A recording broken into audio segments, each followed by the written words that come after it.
Sir, आज कांग्रेस कार्यालय पे गठबंधन कार्यकर्ताओं की मीटिंग हुई है, इसका उद्देश्य क्या है? आज जैसा कि विदित है, चीफ नेतृत्व द्वारा जो इंडिया गठबंधन तय किया गया है, उसके उत्तर प्रदेश में आम आदमी पार्टी, समाजवादी पार्टी और मार्क्सवादी कांग्रेस पार्टी और कांग्रेस पार्टी की संयुक्त बैठक नगर कांग्रेस कार्यालय अनूप शहर पर जिम्मेदार लोगों की आहूत की गई है, जिसमें सभी दलों के पदाधिकारी आज यहाँ मौजूद रहे और कैसे लोकसभा चुनाव को मिलकर के बूथ स्तर तक सक्रियता के साथ भाजपा की जो विभाजनकारी नीति है, जो भ्रष्टाचारी नीति है, जो भाई से भाई को लड़ाने की नीति है और जो सुप्रीम कोर्ट के इलेक्टोरल बॉन्ड के माध्यम से जो एक बहुत बड़ा भ्रष्टाचार खुलासा होने जा रहा है, उसको दबाने के लिए सीएए के नाम पर एक भूचाल लाने की जो कोशिश, मुद्दे को, भ्रष्टाचार को दबाने की जो कोशिश की गई है, उसको कैसे जन जन तक हम लोग पहुँचाएँ, उसके लिए एक आज रूपरेखा तय करने के लिए और आपस में पर्चे से मेल करने के लिए बैठक बुलाई गई है। जी, किन किन बातों पर चर्चा की गई है मीटिंग में? जी, चर्चा जो की गई है, किस किन मुद्दों पर की गई है? चर्चा हुई है कि बूथ स्तर तक हम लोग अपने संगठन को जाकर के जो कांग्रेस की, समाजवादी की, आम आदमी पार्टी की जो जन हितैषी नीतियाँ हैं, जैसे कि कांग्रेस पार्टी ने किसानों को एमएसपी कानून गारंटी बनाने की जो घोषणा की है, 72,000 करोड़ रुपए से यूपीए सरकार द्वारा किसानों की कर्ज माफी की गई थी। वैसे ही आदरणीय समाजवादी की सरकार में चाहे 102 की योजना रही हो, चाहे 112 की, 900 की योजना रही हो, चाहे तमाम एक्सप्रेस बनाने की योजना रही हो, जितनी भी योजना, चाहे लक्ष्मीबाई पेंशन महिलाओं को देने की बात रही हो, जो समाजवादी सरकार में काम हुआ, चाहे आदरणीय अरविंद केजरीवाल जी दिल्ली में और पंजाब में बिजली, पानी,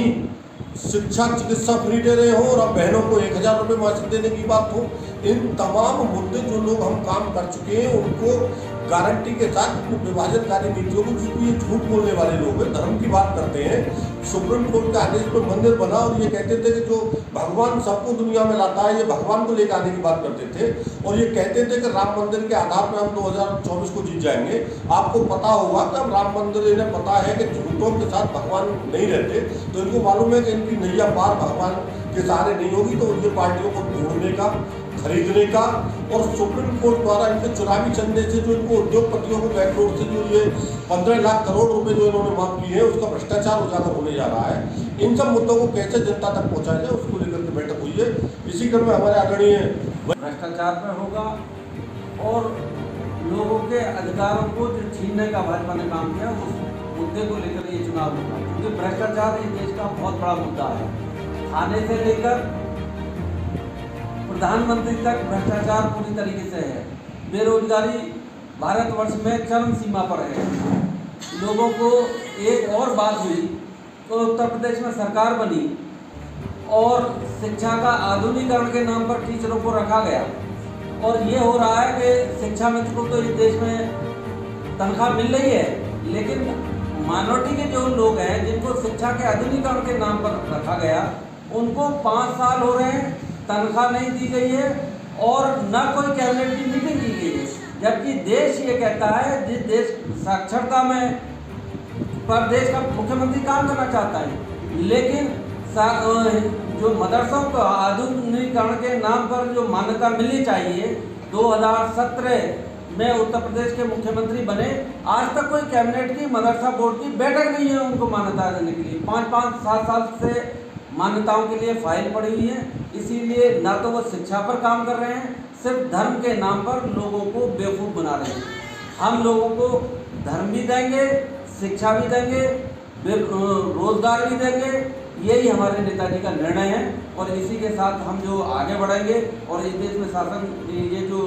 पार्लियामेंट का जो चुनाव होगा, इस जनपद बुलंदशहर से लोकसभा की सीट संयुक्त प्रत्याशी की जाएगी। अच्छा, ये मौजूदा सरकार की हम बात करते हैं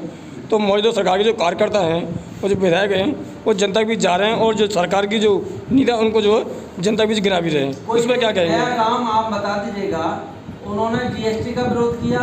कांग्रेस जीएसटी 12% लगाना चाहती थी, उन्होंने 18% लगाया। उन्होंने आधार का विरोध किया, हमने आधार बनाया, आधार का विरोध किया, आज आधार उन्होंने लागू कर दिया। उनका नया काम क्या है जो उन्होंने किया विकास के साथ? चलिए, बहुत बहुत धन्यवाद।